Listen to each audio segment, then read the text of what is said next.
Once, a long time ago in the county of Cleveland, there lived a miller whose name was William Tockett. Tockett's mill had been in William's family for several generations and was famous in the area for the fine quality of its flour. Just next to the mill was a small bakery, and women from the nearby town of Guisborough would come and work in the bakery, making bread and cakes and tarts that were famous for their flavour and sweetness. William was very generous to the people who worked for him, and every year he gave them a big Christmas celebration, and he allowed his workers to finish work early on Christmas Eve to give them time to wrap any presents they might want to give the next day. One Christmas Eve, William noticed a very old woman who worked in the bakery wrapping 3 presents, and when he saw what they were, he couldn't quite believe his eyes. The first gift was a ring, but a ring that was made of solid silver. The second gift was a brooch, but in the middle of the brooch was what looked like an emerald. And the third gift was a coin, but a coin made of gold. William couldn't imagine where the old woman had come by 3 such valuable objects, so he went and he asked her about them.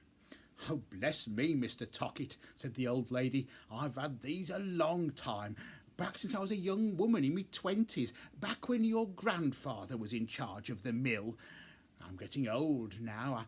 I've decided it's time to pass them on to my 3 granddaughters. That's what I'm going to do tomorrow." William asked her how she could have come by 3 such valuable things, and she told him a very strange story. Now, just next to the mill were some woods, and on the far side of the woods was a town, the market town of Guisborough. You might have been there yourself.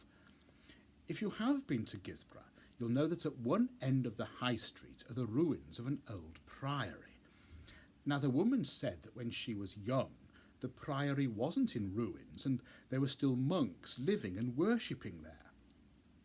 The monks had a very hard life. They had to get up at 5 in the morning and start praying, and most of their day was spent praying or singing psalms, with just the odd break for something to eat. And the food they were given to eat wasn't very good, mainly a sort of thin gruel and the odd scrap of meat, and some of the monks wanted something better, and they came up with a plan, a way of getting something better. There was a part of the priory that wasn't really overlooked and where a lot of monks didn't go. So the monks went there and they began to dig. They began to dig a tunnel that went down underneath the priory, underneath the woods, and came out again at Tockett's mill and the bakery.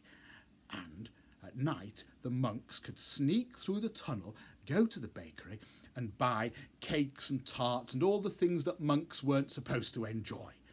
And how did they pay for these things? Halfway through the tunnel, the monks hid a great chest of treasure. Now, this treasure had been given to the priory by local landowners and noblemen for the upkeep of the church and for the relief of the poor. But the monks thought the treasure better spent on cakes and tarts for themselves. Eventually, the prior, the man in charge of the priory, had learnt what the monks were up to, and he'd turned up at Tockett's mill with a cart full of rocks and stones, and he'd covered the entrance to the tunnel, blocking it off so the monks couldn't use it any more. The 3 items were 3 of the last pieces of treasure the women had left from the days when the monks used to crawl through to buy things at the bakery. Well, the next day the Christmas celebrations went on as normal, and everyone enjoyed them, apart from William Tockett, who couldn't really concentrate on Christmas because he kept thinking about the story the old woman had told him. And the more he thought of it, the more he wondered if the tunnel might still be there. And more importantly, was the chest of treasure still hidden in the tunnel? Day after day he thought about this, and the more he thought about it, the more obsessed he became. He realised he wouldn't be able to find the entrance at the Tockett's mill side because he knew the prior had blocked that off with rocks and stones. But he thought perhaps the other end of the tunnel, back in the priory, might still be there. He didn't want to go looking at it in the daytime when people in Guisborough would see what he was doing, so he thought he ought to go and look for it at night. But there had to be some light, so he wanted to wait till a bright night, a night of a full moon. And so, on the first full moon in January, William Tockett left the mill and walked through the woods and went to the Priory in Guisborough. He took with him a lantern, because if he found the tunnel he would need something to light it, and a stick with which he hoped he could feel the ground and find any soft parts that might be the entrance to a tunnel. There was nobody about in Guisborough. Everyone was in their bed, and so William Tockett wasn't seen as he crept into the Priory grounds. Even then it was a ruin, but he spent hours walking around, poking at the ground with a stick, and after a few hours he felt a bit of give in some of the grass. He knelt down and he pressed, and the grass didn't seem firm, and it was next to some stones that had fallen down, and he reached under the stones, and there did seem to be a hole beneath them.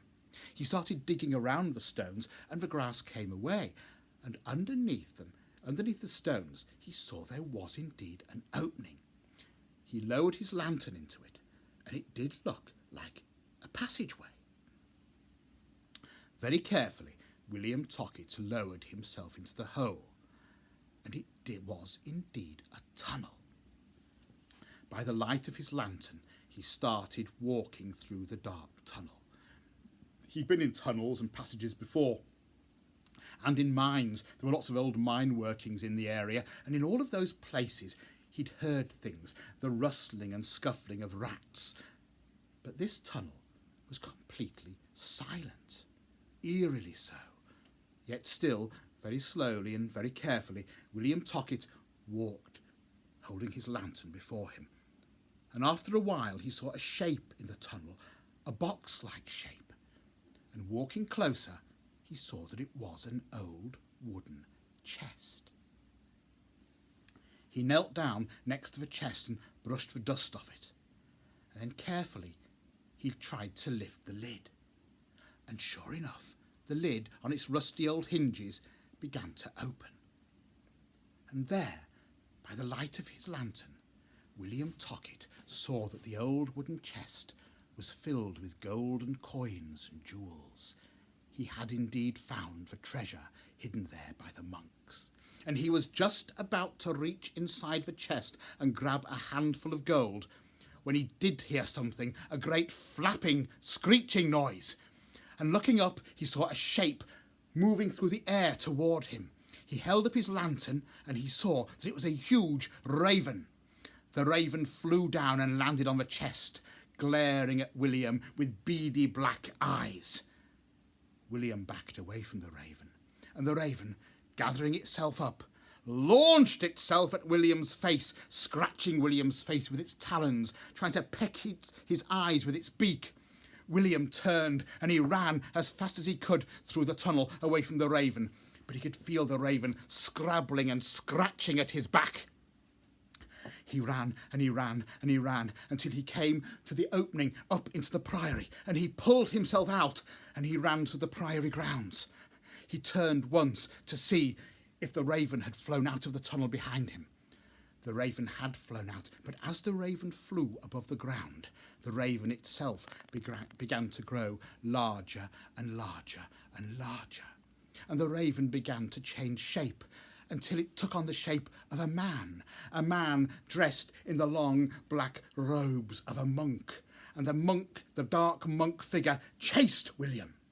William couldn't see the figure's face. The hood of the monk's robe was hanging over what face there could have been, holding it in shadow. All he could see were the hands reaching out from the monk's sleeves, hands that didn't end in fingers, but in long, sharp, raven-like talons. William ran right out of the Priory grounds, out of Guisborough and back home. After that, he only ever went back to Guisborough in the daylight. He made sure he was never there again at night, and he didn't tell anyone what had happened to him until many years later, when William himself was a very old man. And he told someone about how he had once gone to try to find that gold, and of the great raven that had chased him and seemed to change into a dark monk when it came above the ground. William died, and his mill was passed on to yet another Tocket, and William never got his treasure. The Priory is still there in Guisborough. You can go and visit it if you like. It's a nice place to go on a sunny day. It's a rather a good place to have a picnic among the old ruins. But I would only recommend you go there during the day, because ever since William Tocket went down into the tunnel all those years ago, people in Guisborough sometimes say that if they're passing by the Priory at night, particularly the first full moon of the year, they see something moving in the Priory grounds, a large, dark figure, a figure that looks like a monk dressed in a black robe, its face hidden by a hood, and if they do see a hand, it looks like the talons of a raven. The monk just seems to move around the Priory grounds, as if it's guarding something, perhaps guarding the entry to a tunnel.